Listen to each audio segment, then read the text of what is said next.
Friends, കർക്കിടക മാസം രാമായണ മാസമാണ്. പൊതുവെ മഴക്കാലവുമാണ്.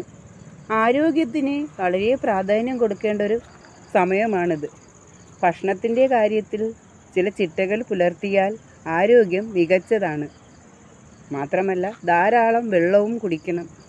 വെളുപ്പിന് എഴുന്നേറ്റ് ഒരു ഗ്ലാസ് ജീരക വെള്ളമോ തുളസിയിലിട്ട വെള്ളമോ കുടിക്കുന്നത് നല്ലതാണ്.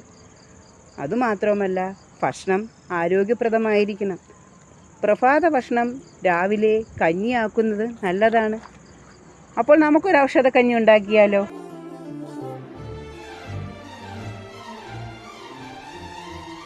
ഗ്യാസ് കത്തിച്ച് നമുക്ക് വെള്ളം അടുപ്പിൽ വയ്ക്കാം. ഇന്ന് നമ്മൾ ഉണ്ടാക്കാൻ പോകുന്ന കർക്കിടക മാസത്തിലെ ഔഷധക്കഞ്ഞി. വെള്ളം ഒന്ന് തിളക്കട്ടെ. നവരേരി വെള്ളത്തിലിട്ട് കുതിർത്ത് വെച്ചിട്ടുണ്ട്. നവരേരിയിട്ടാണ് ഇന്ന് കഞ്ഞി ഉണ്ടാക്കുന്നത്. നവരേരി അത് കഴിഞ്ഞിട്ട് ചെറുപയർ ഞാൻ കുതിർക്കാൻ വെച്ചിട്ടുണ്ട്. കാരണം എന്താ പറയുക, ഞാൻ കുക്കറിലല്ല ഉണ്ടാക്കുന്നത്, അതുകൊണ്ടാണ് ഇച്ചിരി കുതിർക്കാൻ വേണ്ടി വെച്ചത്. പിന്നെ ഉലുവ തലേ ദിവസമേ വെള്ളത്തിലിട്ട് കുതിർത്ത് വെച്ചിരിക്കുന്ന ഉലുവ. മൂന്നും കൂടെ ചേർന്ന് നമ്മുടെ വീട്ടിലുള്ള 3 സാധനങ്ങൾ ചേർത്താണ് ഉണ്ടാക്കുന്നത്.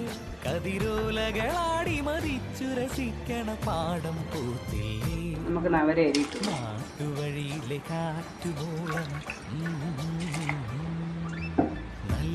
അതൊന്ന് വെന്ത് അരപ്പരുവാകുമ്പോൾ പയറിട്ട് കൊടുക്കും. അരി ഏതാണ്ട് പകുതി വേവായി. നമുക്കതിലേക്ക് പയറും കൂടെ ഇട്ട് കൊടുക്കാം.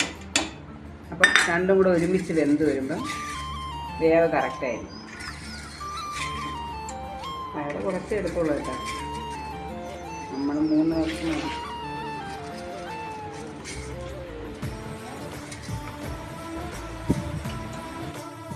ഉലുവയും കൂടെ ഇട്ട് കൊടുക്കാം.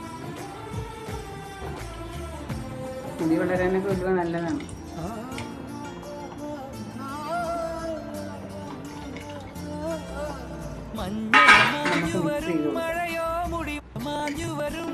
ഉലുവയും പയറും അവരേയും ഒരുമിച്ച് കൊടുക്കണം. ലാസ്റ്റ് ചുവന്നുള്ളി അതുകൊണ്ടൊന്ന് വെന്ത് റെഡിയായിട്ട് നമ്മുടെ കഞ്ഞി നല്ല വെന്ത് കുറുകിയിട്ടുണ്ട്. ഇതിലേക്ക് ലാസ്റ്റായിട്ട്